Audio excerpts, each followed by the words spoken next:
자, 공무도화가를 볼게요. 공무도화가의 갈래는 고대가요입니다. 고대가요인데 이 고대가요에서는 무조건 나오는 게 있어요. 무조건 나옵니다. 무조건. 일단 우리나라 최고의 가장 오래된 고대가요는 구지가라는 작품이고 이 구지가는 집단무가 또는 뭐 집단 서사시라고 이야기를 합니다. 그러니까 개인의 이야기를 다룬 게 아니라 집단의 스토리를 다루고 있다라는 점에서 이제 집단 서사시라는 말을 하고요. 그 다음에 원시종합예술이다 뭐 이렇게 얘기하는데 이건 뭐냐면 원시시대 그러니까 완전 이제 예전 옛날 시대에는 문학이라는 게 따로 존재하지 않았어요. 제사를 지내면서 신 앞에서 제사를 지내면서 그 앞에서 이제 불렀던 노래 또는 노동을 하면서 불렀던 노래 뭐 이런 것들이 이제 노동요이자 놀면서 부르는 노래이자 유희요라고 하죠. 그 다음에 제요이자 뭐 동시에 여러 가지의 의미를 가졌습니다. 그런 걸 원시종합예술이라고 하는데 구지가를 나중에 이제 배우시게 되면 그때 좀 더 자세히 설명을 드리겠습니다. 어쨌든 구지가는 집단 무사 집단 무사 아니고요. 집단 무가 그리고 집단 서사시 원시종합예술 뭐 이런 형태라고 이야기를 합니다. 근데 이게 지금 구지가를 배우는 게 아닌데 왜 이 얘기를 하냐면 공무도화가 이야기를 할 때 아마 대부분의 선생님들이 이 구지가 얘기를 하실 거예요. 그러니까 집단 서사시에서 개인 서정시로 그 이행되는 그 중간 단계가 공무도화가이기 때문에 이 얘기는 일단 기본적으로 알고 계셔야 됩니다. 그 다음에 이제 그 다음이 공무도화가 이 공무도화가는 우리가 이제 과도기적 단계다 이렇게 이야기를 하고요. 마지막이 황조가 황조가는 이제 개인 서정시라고 이야기를 합니다. 지금 이 출판사에는 황조가가 나와 있습니다. 그 학습 활동에 보면 황조가가 나와 있는데요. 황조가는 완전히 개인 서정시예요. 개인의 정서를 다루고 있는 시고 공무도화가는 왜 과도기적 단계라고 이야기를 하냐? 공무도화가 같은 경우는 개인의 서정이 담겨 있긴 담겨 있는데 그 스토리의 배경을 보면 아직 그 집단 무가적인 요소가 담겨 있습니다. 이 집단 무가라는 건 뭐냐면 무소교란 얘기예요. 그러니까 뭐 신들 앞에서 제의를 지낼 때 이런 것과 관련된 신앙과 관련된 뭐 이런 노래들 이런 걸 무소교 무가라고 하는데요. 이 공무도화가는 그런 무가적인 요소가 남아 있습니다. 그래서 집단 서사시에서 개인 서정시로 넘어가는 중간 단계, 과도기적 단계다라고 이야기를 하죠. 공무도화가에서 가장 중요한 건 이거예요. 두 번째로 중요한 여기서 보시면 공무도화가의 한국문학사에서의 위치 이해하기라고 나와 있죠. 네, 이게 바로 한국문학사에서의 위치입니다. 뭐 개인 집단 서사시에서 개인 서정시로 넘어가는 과도기적 단계, 요걸 이해하시면 되고요. 자, 그다음에 시를 볼게요. 이마 그물을 건너지 마오. 일단 물의 이미지는 시험에 나옵니다.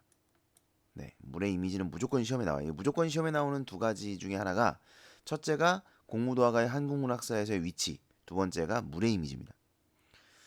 이 물이라는 것은 여러 가지 이미지로 쓰입니다. 뭐 순수, 생명력, 죽음 여러 가지 의미로 쓰이는데 이 시에서의 물의 이미지는 지금 이제 해석에 따라 좀 다르긴 합니다만 여기서는 사랑, 이별, 죽음 이렇게 해석을 하고 있는 거죠. 네. 여기서는 사랑입니다. 사랑. 그리고 두 번째에서는 이별.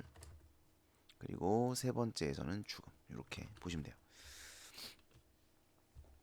사실 뭐 이게 이별이라고 말하는 건 좀 애매하죠.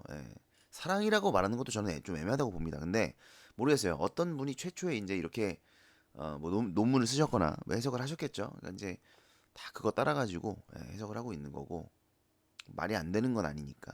약간 애매하지 않습니까? 그물을 건너지 마오의 물이 왜 사랑이에요? 뭐 걱정 근심이면 모를까. 그물을 건너셨네. 건넌 게 아니라 이제 들어간 거긴 합니다, 사실. 건너지 못하고 죽었죠. 물에 빠져 돌아가시니 뭐 죽음. 전체적으로 죽음이죠. 네. 걱정 근심 죽음 정도인데 이거를 이제 이렇게 해석을 해놨으니까 뭐 이거는 이제 학교에서 배우신 대로 알고 계시면 되는데 대체로 이렇게 배우셨을 거예요.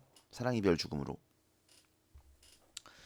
뭐 내용은 별게 없어요. 짧고 이마 그물을 건너지 마오 이문 끝내 그물을 건너셨네 물에 빠져 돌아가시니 가시님을 어찌할꼬 그러니까 말안 듣다 죽었다 뭐 이런 얘기입니다. 네. 오른쪽에 핵심 정리를 보시면 한역시가라는 말이 나오죠. 이 한역시가는 뭐냐면 잘 안 보이죠. 요 말도 좀 중요한데 한역 시가는 뭐냐면 원래 고대 가요는 구전됩니다.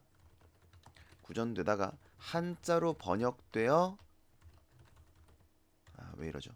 되어 기록된 시. 기록됨. 이걸 한역 시가라고 해요. 한역 한자로 번역되었다 이런 뜻이고요. 성격은 서정적, 체념적, 비극적, 주제는 이물 여인 슬픔 뭐 됐습니다. 특징 화자의 감정이 직접 표출되죠. 네. 두 번째 중요합니다. 물의 상징적 의미. 그 다음에 화자의 비탄. 황저가와 함께 우리나라 최고의 서정가. 여기서 최고는 가장 오래되었다 이런 뜻입니다. 그 다음에 이 해제를 꼭 체크하세요. 물을 공간적 배경으로 하여 임을 잃은 여인의 한과 체념을 노래했죠. 이게 이제 우리나라 민족 전통에 이게 왜 전통인지 모르겠습니다. 이게 무엇 좋은 전통이라고 제가 항상 얘기하지만 이게 무엇 좋은 전통이라고 맨날 이걸 전통이라고 가르치는지 모르겠지만 아무튼 우리나라 민족 전통의 정서라고 보통 이야기를 합니다. 한의 정서. 그리고 그 한의 정서가 나와 있는 작품들이 여러 가지가 있죠. 여기는 없네. 뒤에 있을 거예요 아마. 뭐 송인이라든가 이별의 정한이 들어가 있는 진달래꽃이라든가 이런 작품들과 연관되어 나올 수 있습니다. 그 다음에 그 밑에 보시면 자 작가와 국적 문제가 있는데 보통은 이제 백수광부의 아내를 작가로 봅니다. 그러니까 이제 백수광부의 아내가 백수광부가 물에 빠져 죽는 걸 보고 이 노래를 지었어요. 그리고 이 노래를 부르고 물에 빠져서 죽었습니다. 자기도. 그랬는데 그걸 보고 있던 광리자고라는 사람이 너무 슬픈 거예요, 그게. 그래서 그 노래를 들어다가 자기 아내한테 들려주었더니 자기 아내가 거기에 그걸 이제 그 뭐지? 중국 악기 공훈가 그걸 타면서 이 노래를 불렀다. 뭐 이런 이제 이야기가 일반적입니다.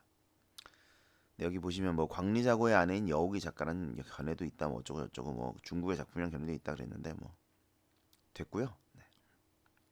그냥 백수광부의 아내라고 보시면 됩니다. 넘어갑니다. 밑에 있네요.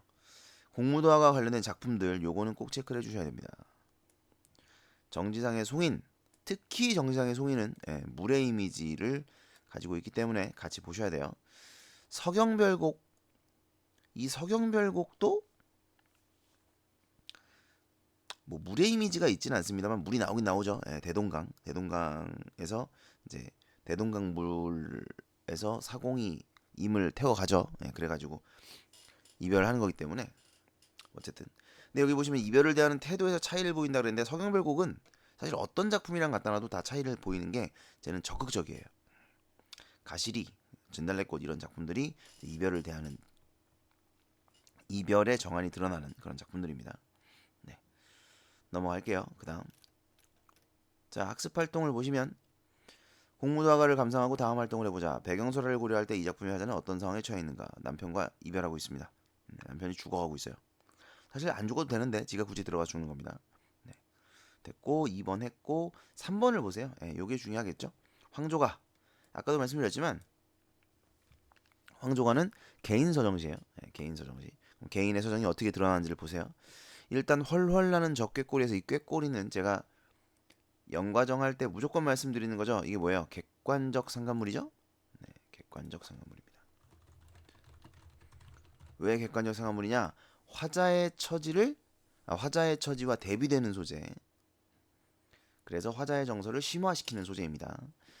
헐헐하는 저 꾀꼬리 암수 서로 정답구나. 그렇죠? 꾀꼬리는 정답습니다. 그런데 외로워라 이내 몸 니와 함께 돌아갈고 화자는 지금 외롭죠. 그러니까 화자의 처지와 꾀꼬리의 처지는 반대라고 볼 수 있겠습니다. 외로워라 이내 몸 누구와 함께 돌아갈고 뭐 이것도 간단합니다. 그렇죠?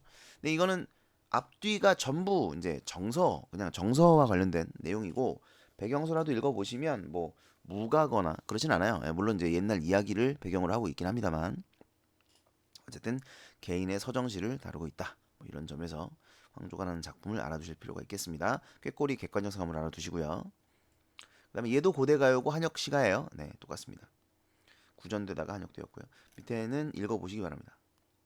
됐죠? 공무도화가 황조가의 공통점 나와있죠. 사랑하는 임과 이별의 정한이 드러나 있다는 점에서 공통점이 있겠습니다. 됐죠? 뒤에 문제를 한번 풀어보시고요. 공무도화가 황조가 나아가서는 구지가 이 연관성 그리고 공무도화가 제일 중요한 거 아까 말씀드렸죠. 그 공무도화가의 어떤 문학사적 위치, 그 다음에 물의 이미지 이 두 가지, 그 다음에 이별의 정한 이런 것들은 꼭 기억을 해두셔야 되겠습니다.